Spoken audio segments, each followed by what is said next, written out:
The Union Station, like many railway stations in North America and Europe, it was intended to be monumental. I came from Winnipeg after having graduated as an architect at the University of Manitoba.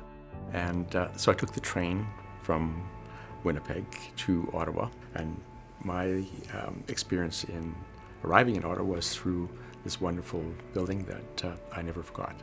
About 5 years after I arrived in Ottawa, there was the plan to demolish Union Station. Thankfully, it didn't happen.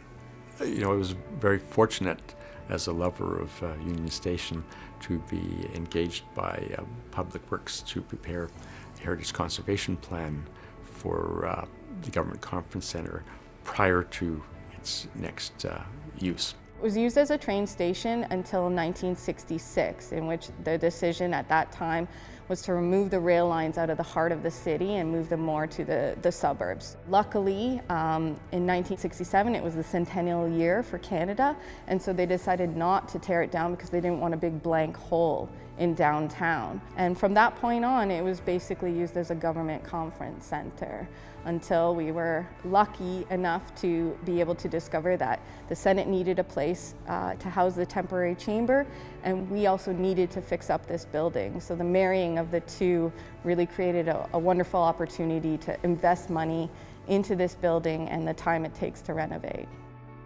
I don't think people realize the environmental benefits of preserving heritage as well. Not having all that waste of demolishing a building going into the landfill. There was still so much original material here to work with.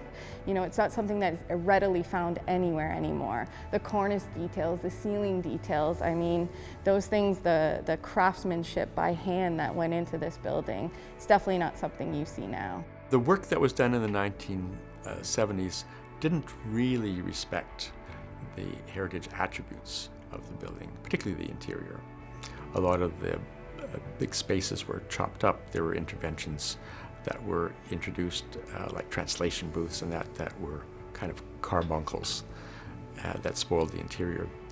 And they put in a huge mezzanine, in the concourse building, and which meant that you couldn't see the vaulted ceiling.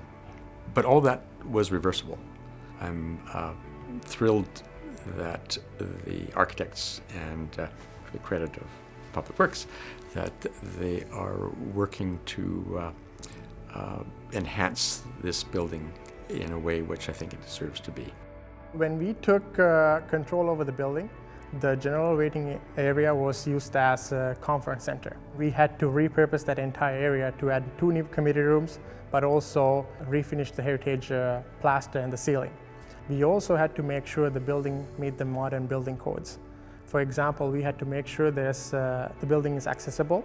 Most importantly, we had to also make sure the building meet the new seismic codes. When the building was built and used as Ottawa's Union Station, it was really the epitome of a public building. And then after, when it did become a government conference center, unfortunately most of the time it was pretty private. Now we have the opportunity again with the Senate coming and occupying the building to open it back up for public tours and the public to enjoy the Senate chamber and to walk through the building and really get to see the building and as well as see what the Senate does.